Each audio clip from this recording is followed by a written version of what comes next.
গিন্নি, গিন্নি, এত চেঁচাচ্ছ কেন? পুরো কৃষ্ণনগরে সবাই তোমার হাঁক ডাক শুনতে পাবে। এই নাও বাজারের থলেটা ধরো। আর যা খবর নিয়ে এসেছি না। কি খবর গো?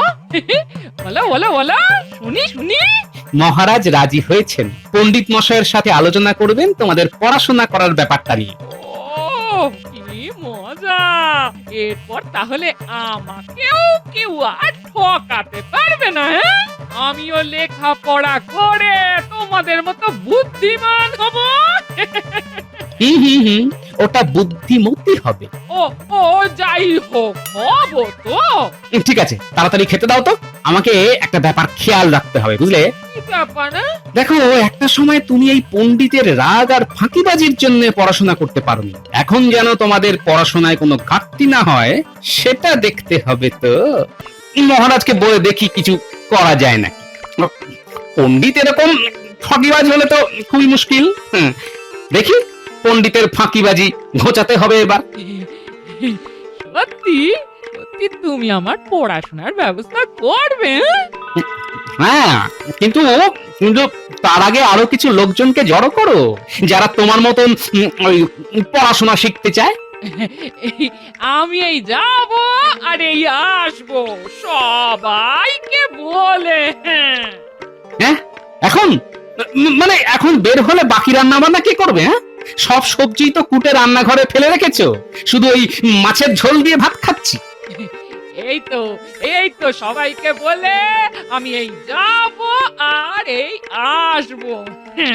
ও বাবা, এ তো পড়াশোনার কথা শুনে এখনই এরকম। এরপর পড়াশোনা করে তো তোমাকে পাত্তাই দেবে না। আরে বাবা, ভাত আছে, মাছ আছে, এই সবজি বানাতে কত আর সময় লাগবে বলো? আঁচ নিভে গেলে এই তুমি না হয় উনুনে আঁচ দিয়ে দিও। হ্যাঁ হ্যাঁ দিও। রাজসভায় যেতে হবে, এখনই যত ঝামেলা, ওদিকে আবার দেরি হয়ে যাচ্ছে।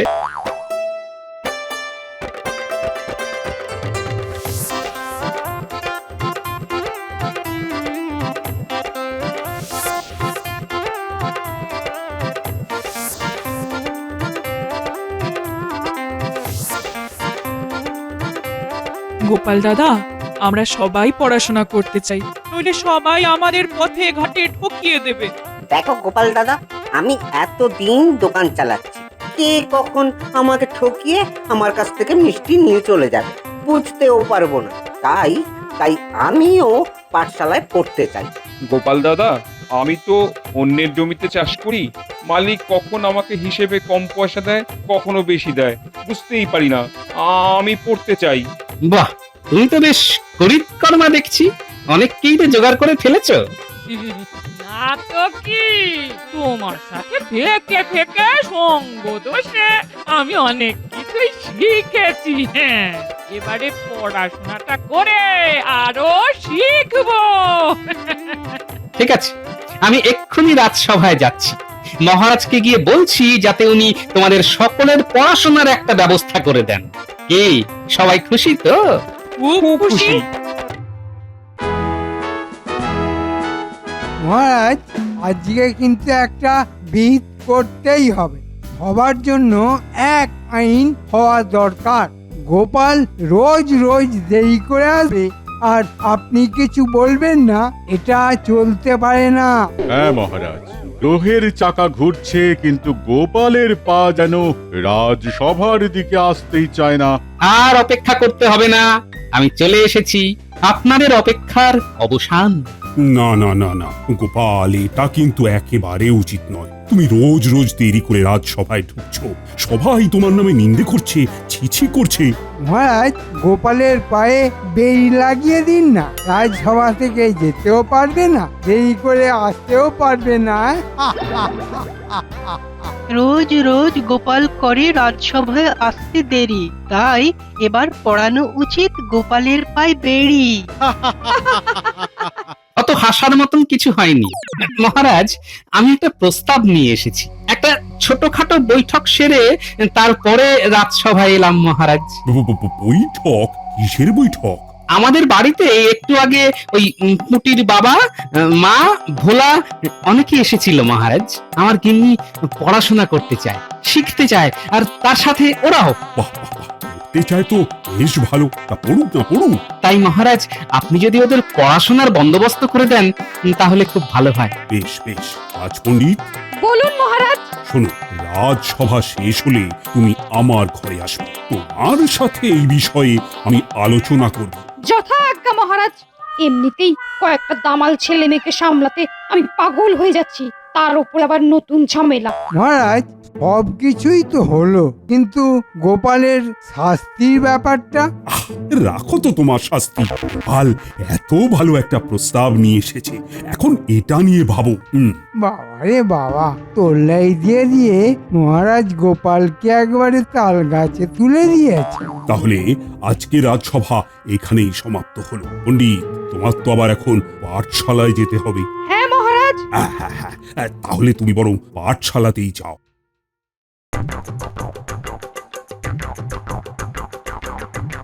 গিন্নি, ও গিন্নি, আরে কোথায় গেলে গো? কি হয়েছে কি? চেঁচে বাড়ি মাথায় তুলছো কেন? আর কোনো চিন্তা নেই গিন্নি, মহারাজ রাজি হয়ে গেছেন। আজকেই পণ্ডিত মশাইকে ডেকে পাঠাচ্ছেন রাজবাড়িতে। তারপর তোমাদের সকলের পড়াশোনার ব্যাপারটা নিয়ে পাকা কথা হয়ে যাবে। বাহ, বেশ বেশ। বুঝলে গিন্নি, বেশ গরম পড়েছে। এইটুকু রাস্তা আসতেই টাকটা একেবারে ফেটে যাওয়ার জোগাড়। ঠিক আছে, তাহলে আর কাজ করো দেখি। বাজার থেকে টুপ করে গোটা চারে পাতিলে বুনিয়ে এসো, এই তোমার জন্য শরবত করে দেবো। না না না না না, এই তো রোদ থেকে এলাম, আবার রোদের মধ্যে বাজারে যেতে পারবো না গিন্নি। তোমার ওই সাধের ছাতাটা নিয়ে যাও। ছাতা কিসের জন্য আছে? বিশ্রাম করার জন্য। উফ, বাপ রে বাপ, তোমার সাথে কথাই আমি পারবো না। যাচ্ছি যাচ্ছি।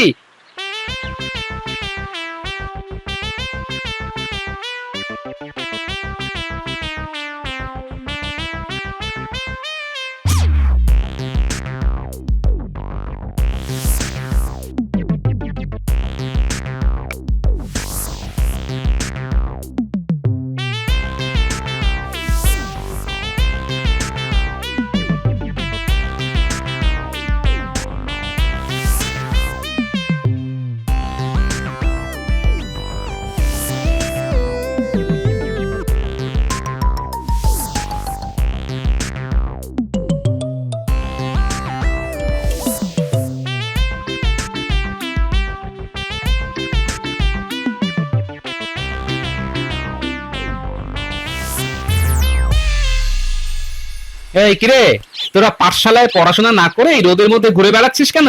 আমরা পড়াশোনা করেই ফিরছি দাদু, আমাদের পণ্ডিত মশাই ছুটি দিয়ে দিল। হ্যাঁ, বলিস কি রে, এত তাড়াতাড়ি ছুটি? মিথ্যে কথা বলছিস না তো? না না দাদু, কি যে বলো, আমরা তোমাকে মিথ্যে কথা কেন বলতে যাব? দাদু, তুমি একটা কথা জানো? কি কথা? জানো দাদু, আমাদের পণ্ডিত মশাই রোজ এই সময় ছুটি দিয়ে দেন। সে কি রে, এ তো রীতিমতো ফাঁকিবাজি। না, ব্যাপারটা অনুসন্ধান করে দেখতে হচ্ছে তো।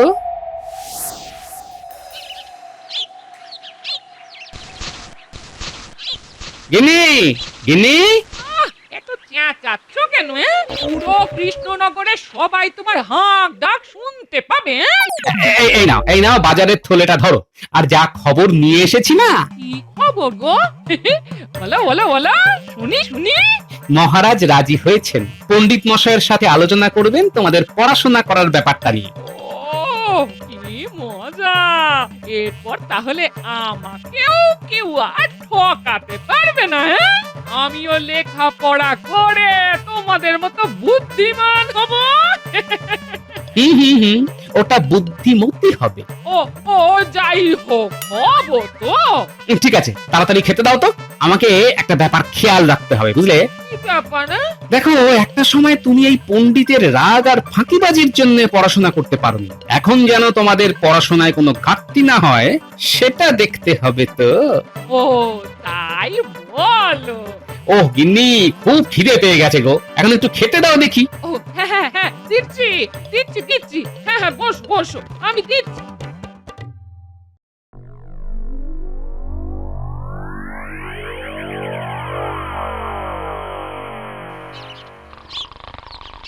তিন একে তিন, তিন দুগুণ অনেক পড়াশোনা হয়েছে। আমরা রোজ তোতা পাখির মতো অকারণে বকে যাই, আর পণ্ডিত মশাই তো ঘুমিয়ে থাকেন। ঠিক বলেছিস। আরে ঠিক আছে, চল তাহলে আমরা বাইরে গিয়ে খেলি। না না, পণ্ডিত মশাই জেগে গেলে মুশকিল হবে। তার চেয়ে বরং এখানেই গুনগুন কর। হ্যাঁ, ঠিক বলেছিস। আমি যদি মহারাজকে এই কথাগুলো বলি তাহলে মহারাজ বিশ্বাস করবেন না, কিন্তু যে করেই হোক মহারাজকে ব্যাপারটা তো দেখাতে হবে। এই ফাঁকিবাজ পণ্ডিতকে জব্দ করতেই হবে, নইলে সবার ভবিষ্যৎ একেবারে অন্ধকার হয়ে যাবে।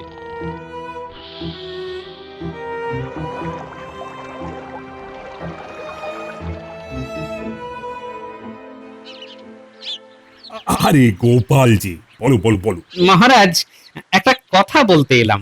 এই বলোই না, বলো। বলছি, আপনি আমাদের পণ্ডিত মশাইকে ওই কথাটা বলেছেন তো? হ্যাঁ বলেছি বই কি, আর পণ্ডিতকে রাজিও করেছি। ওই আগামী পরশুদিন থেকে তোমার বউ আর অন্য ইচ্ছুক মহিলাদের আসতে বলো।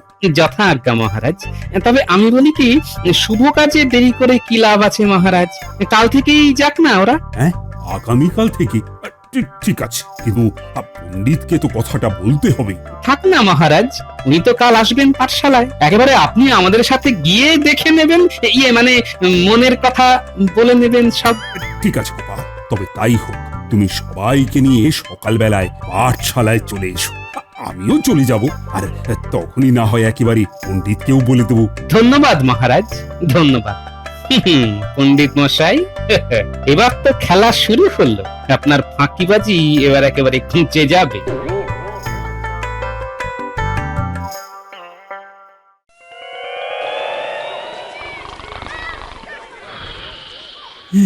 একই পাঠশালার একই দশা, বাচ্চারা তো যে যার মতন খেলছে।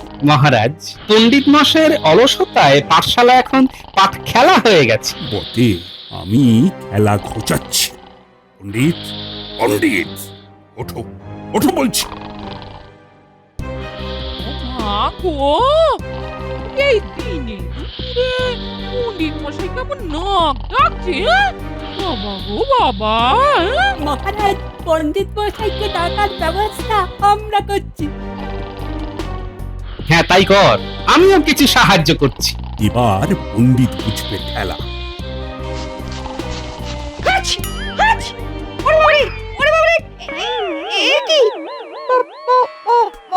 মহারাজ, আপনি এখানে? হ্যাঁ আমি। দেখলেন মহারাজ, এই কারণে আমি পণ্ডিত মশাইকে আগে থেকে জানিয়ে আসতে বারণ করেছিলাম। ঠিকই করেছ গোপাল, নইলে পণ্ডিতের এই ফাঁকিবাজি আমি চাক্ষুষ দেখতে পেতাম না। একে বা সরিয়ে মনে হচ্ছে নতুন পণ্ডিত আনতে হবে। ও মহারাজ, আপনি আমার মা বাপ, এরকম করবেন না, মরে যাব। শোনো, তুমি অনেক দিন ধরেই ফাঁকিবাজি করছো, মাঝে মাঝে আমার কানেও আসে, কিন্তু আমি অত গায়ে মাখিনি। এবার যখন মহারাজ একেবারে বুঝেই গেলেন, তখন পণ্ডিতকে উপযুক্ত শাস্তিটা দিয়েই দিন। ও মহারাজ, আমাকে কি শাস্তি দেবেন? শোনো পণ্ডিত, আজকে থেকে তোমার কাছে এই নারীরা পড়বে। তারা ছোটবেলা উপযুক্ত শিক্ষা পায়নি বলে আজকে সমাজে অনেক জায়গায় ঠকে যায়। তাই এবার তোমার দায়িত্ব হচ্ছে বাচ্চাদের পাশাপাশি এদেরকেও ভালোভাবে পড়ানো। শুধু পুঁথিগত শিক্ষা নয়, তার সাথে সামাজিক শিক্ষায়ও যেন সবাই শিক্ষিত হয়ে উঠতে পারে। যথাজ্ঞা মহারাজ, আপনি যেরকম করবেন সেরকমই হবে। ওমা, তুমিও আমাদের সঙ্গে পড়বে? হ্যাঁ রে মা, আমরা তোদের সাথে পড়াশোনা করব। তুমিও আমাদের সাথে পড়বে দিদা? হ্যাঁ, আমিও পড়বো। হ্যাঁ, তারপরে সবার মধ্যে প্রতিযোগিতা হবে। হ্যাঁ, তবে প্রতিযোগিতা নয়, মূল্যায়ন। শোনো পণ্ডিত, বলুন মহারাজ। আমি 1 মাস পরে তোমার বিদ্যার্থীদের একটা পরীক্ষা নেব। কেউ যদি কিচ্ছু না বলতে পারে তাহলে সেদিনই তোমার শেষ দিন। পড়াশোনা শেখানোর নামে আমি তোমার ঘুচিয়ে দেব। আর তোমরাও সবাই শোনো, ওই মূল্যায়নে যে প্রথম হবে তাকে আমি কৃষ্ণনগরের সেরা বিদ্যার্থী পুরস্কারে ভূষিত করব, আর সাথে উপহার হিসেবে পাবে 200 মোহর। যথাজ্ঞা মহারাজ। তাহলে তোমরা পড়াশোনা শুরু করে দাও, আর আমরা এগোই। হ্যাঁ মহারাজ, চলুন।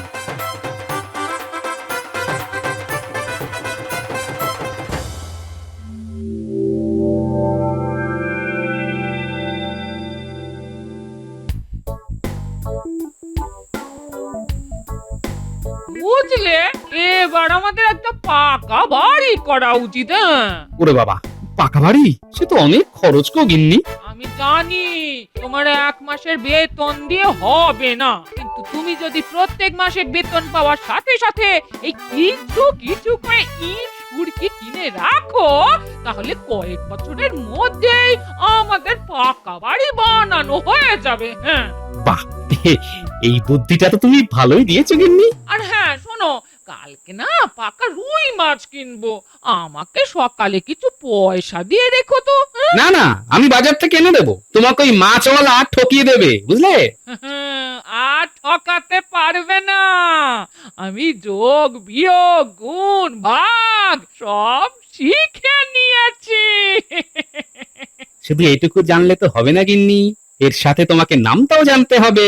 ওটাও তো শিখেছি। 1 থেকে 10 অব্দি একদম ঝরঝরে মুখস্থ। কালকে আমি না এই 11 থেকে 20 মুখস্থ করব। হ্যাঁ আচ্ছা ঠিক আছে, বলো তো 7 9 কত হয়? এই 7 9 63, 8 9 72, 9 9 81, 9 10 90। বাবা, আমি আর আগের মতো বোকা নেই। হ্যাঁ। এই শোনো শোনো, সকালে যেন না চাইতে এই পয়সাটা আমার হাতে এসে যায়। হ্যাঁ গিন্নি, তোমার এই উন্নতি দেখে এত খুশি হয়েছি না যে কি বলবো। তোমাকে তোমাকে আরো বেশি করে ভালোবাসতে ইচ্ছে করছে গিন্নি। ও মা গো, বুড়ো বয়সে ভীম রতি। হ্যাঁ এই যাও তো যাও। যা হয়ে গেল।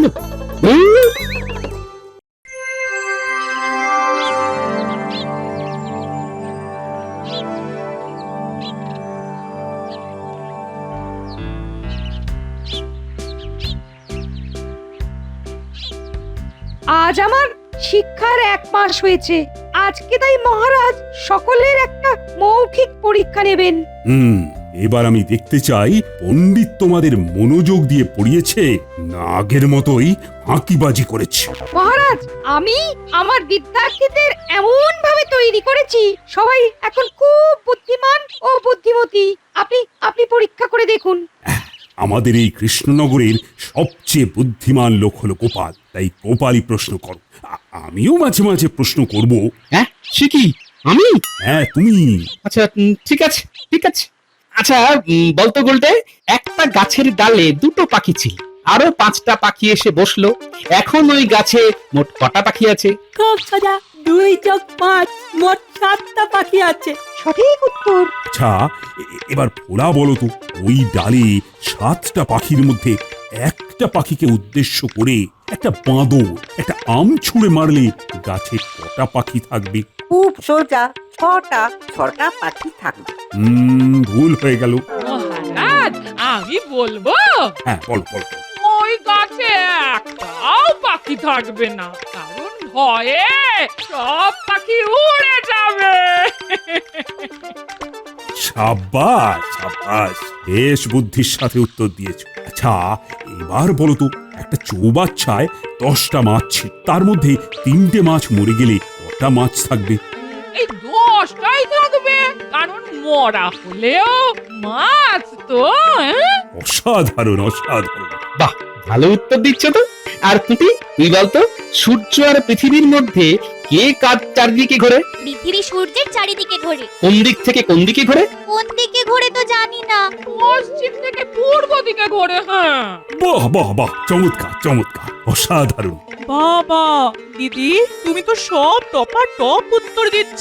হিংসে করো না, হিংসে করো না, তোমার হিংসে আমার আশীর্বাদ। আচ্ছা হিংসার আরেক মানে তো ঈর্ষা, এই ঈর্ষার বানান বলো তো পুঁটির মা। হস্যই দন্ত স রেফ আকার। হ্যাঁ আরে না না, ওটা দীর্ঘই আর মূর্ধন্য স রে আকার হবে। হ্যাঁ একদম ঠিক। গোপাল বউ দুরন্ত জবাব দিচ্ছে। আচ্ছা এবার পুঁটির বাবা বলো তো, জলের অপর নাম কি? জলের অপর নাম জীবন। সঠিক উত্তর।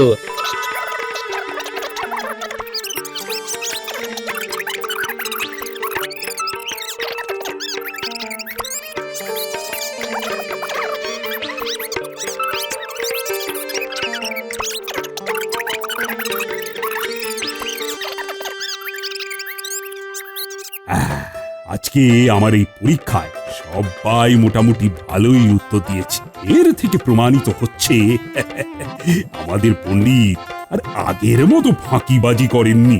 আর হ্যাঁ, আমার গোপালের সমস্ত প্রশ্নের উত্তরের মধ্যে গোপাল বই সব থেকে বেশি উত্তর দিয়েছে। তাই গোপাল বউকেই আমি বিজয়ী ঘোষণা করছি। সাবাস গিন্নি, সাবাস।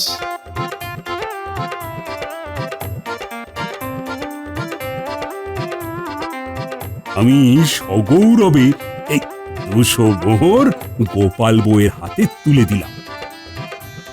গোপাল রাজসভায় উপহার পাচ্ছে আর গোপাল গিন্নি পাঠশালায়। জয় পরাজয় তো থাকবেই। তোমরা সকলে মন দিয়ে পড়াশুনো করে আমাদের রাজ্যকে শিক্ষিত রাজ্য হিসেবে গড়ে তোলো। নিশ্চয়ই মহারাজ। গোপাল বউ অবশেষে সেরা বুদ্ধিমতী কৃষ্ণনগরের। কৃষ্ণনগরের সেরা বুদ্ধিমান ও সেরা বুদ্ধিমতী এখন এক বাড়ি থেকেই বিরাজ করবে।